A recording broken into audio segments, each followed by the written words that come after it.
കഴിഞ്ഞ ദിവസം KPCCയുടെ digital media സെല്ലിന്റെ വളരെ പ്രൊഫഷണലായി തയ്യാറാക്കിയിട്ടുള്ള ഒരു വീഡിയോ കാണുകയുണ്ടായി. ആ വീഡിയോയിൽ പറയുന്നത് ഇതാ അടുത്ത പണി വരുന്നു, പെർമിറ്റ് ഫീസിന് പിന്നാലെ എസ്റ്റിമേറ്റിന്റെ 1% കെട്ടിട നിർമ്മാണ സെസ്സായിട്ട് പിഴിയുന്നു.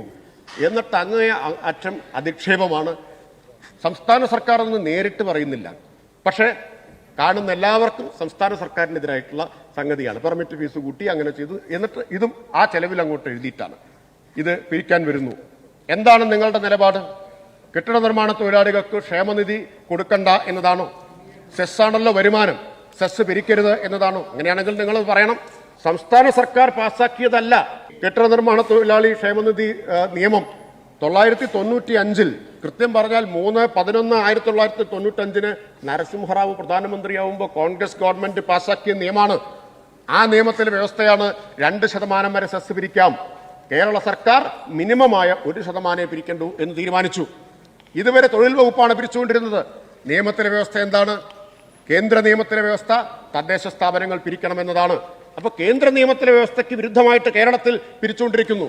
അപ്പൊ കേന്ദ്ര നിയമത്തിൽ പറയുന്നത് പോലെയാക്കണം കേരളത്തിൽ. അതിന്റെ ഗുണഭോക്താക്കൾ ആരാണ്? കെട്ടിട നിർമ്മാണ തൊഴിലാളികളാണ്. നിങ്ങൾ ഒരേ സമയം വേട്ടക്കാരനൊപ്പം ഓടുകയും ഇരയ്ക്കൊപ്പം കരയുകയും ചെയ്യുന്ന അവസരവാദപരമായിട്ടുള്ള നിലപാടാണ് ഇക്കാര്യത്തിൽ സ്വീകരിക്കുന്നത്. അത് ആ വീഡിയോ പ്രചരിപ്പിച്ചുകൊണ്ടിരിക്കുകയല്ലേ ഇപ്പോ. ഞങ്ങള് LDF ആണോ അത് വർദ്ധിപ്പിച്ചത് അല്ലെങ്കിൽ നടപ്പാക്കിയത്? ഇന്ത്യയിൽ ആകെയുള്ളതല്ലേ, കേരളത്തിൽ മാത്രമാണോ? അപ്പൊ ഞാൻ അതിലേക്കും കൂടുതലായിട്ട് പോകുന്നില്ല.